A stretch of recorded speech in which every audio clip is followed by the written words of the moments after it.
इन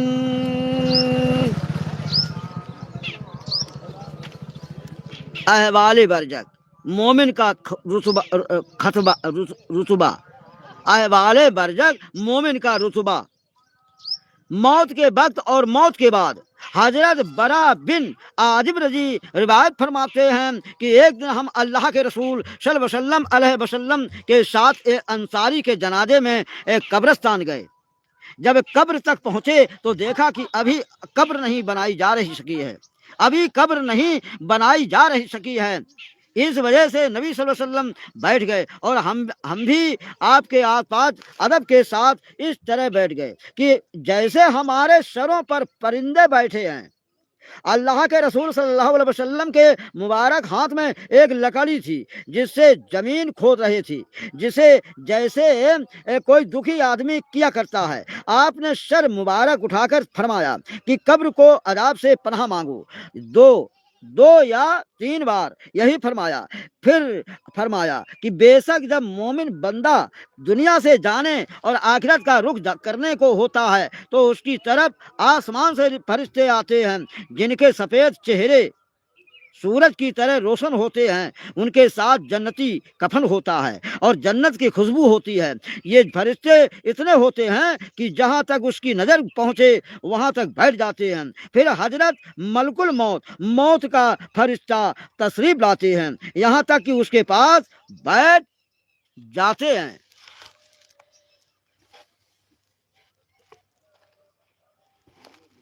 यानी इस तरह खामोश दम साधे बैठ गए, यानी इस तरह खामोश दम साधे बैठ गए जैसे कि हमें हरकत ही नहीं रही। परिंदा बेहरकत चीजों पर बैठता है। सहाबाए किराम रजी की ये हालत हदीस पाक सुनने के वक्त ऐसी ही होती थी और फरमाते हैं कि यह पाक रूह अल्लाह की मगफिरत और उसकी रजामंदी की तरफ निकल कर चल।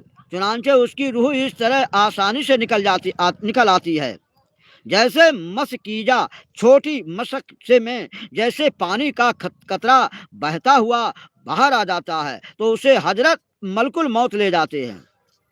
उनके हाथ में लेते ही दूसरे फरिश्ते जो दूर तक बैठे होते हैं पल भर भी उनके हाथ में नहीं छोड़ते, यहाँ तक कि उसे लेकर उसी कफन और खुशबू में रखकर आसमान की तरफ चल देते हैं।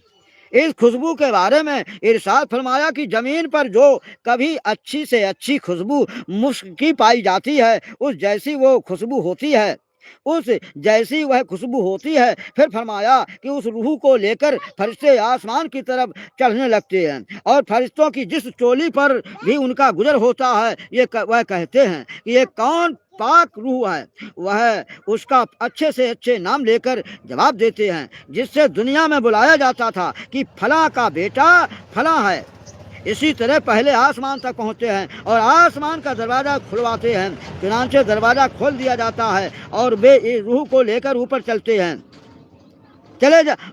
चले जाते हैं यहाँ तक कि 7वें आसमान पर पहुँच जाते हैं और आसमान के करीबी फरिश्ते दूसरे आसमान तक उसे विदा करते हैं। जब 7वें आसमान तक पहुँच जाते हैं तो अल्लाह ताला फरमाते हैं कि मेरे बंदे को इल्लीयीन की किताब नीकों के दफ्तर में रख दो।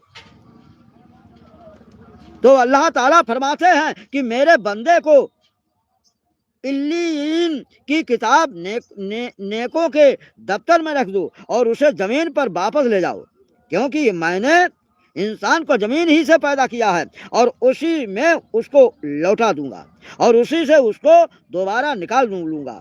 चुनांचे उसकी रूह उसके जिस्म में वापस कर दी जाती है। इसके बाद 2 फरिश्ते उसके पास आते हैं।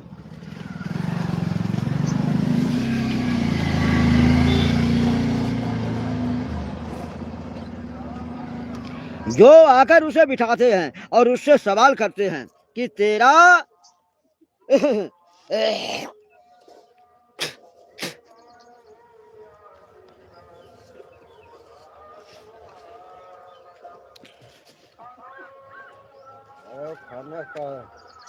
खैया रुके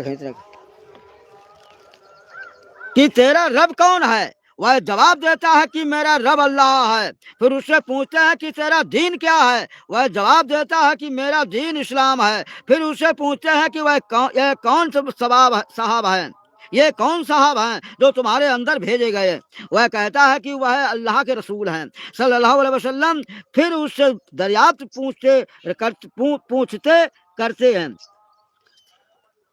उससे दरियाफ्त पूछते करते हैं कि तेरा अमल क्या है। वह कहता है कि मैं अल्लाह की किताब पढ़ी, उस पर ईमान लाया और उसकी तस्दीक की। इसके बाद एक मुनादी आवाज देने लग वाला आसमान से आवाज देता है, जो जो अल्लाह का मुनादी होता है कि मेरे बंदे ने सच कहा।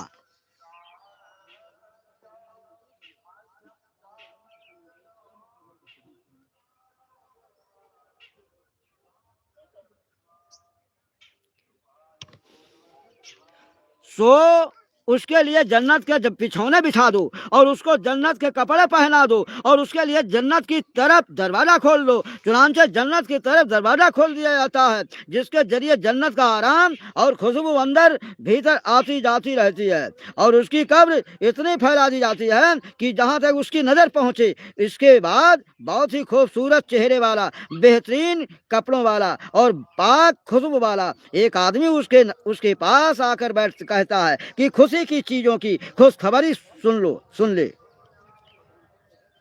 खुशी की चीजों की खुशखबरी सुन लें, ये तेरा वह दिन है।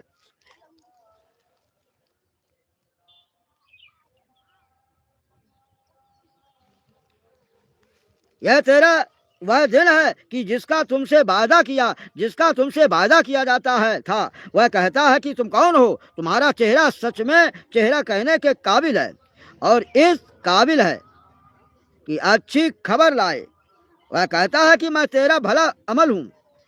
इसके बाद वह खुशी में कहता है कि अय रब कयामत कायम फरमा, अय रब कयामत फरमा, ताकि मैं अपने बाल बच्चों को माल में पहुंच जाऊं। इससे जन्नत की हूरें और जन्नत की नेमतें मुराद हैं। मिरकात काफिर की जिल्लत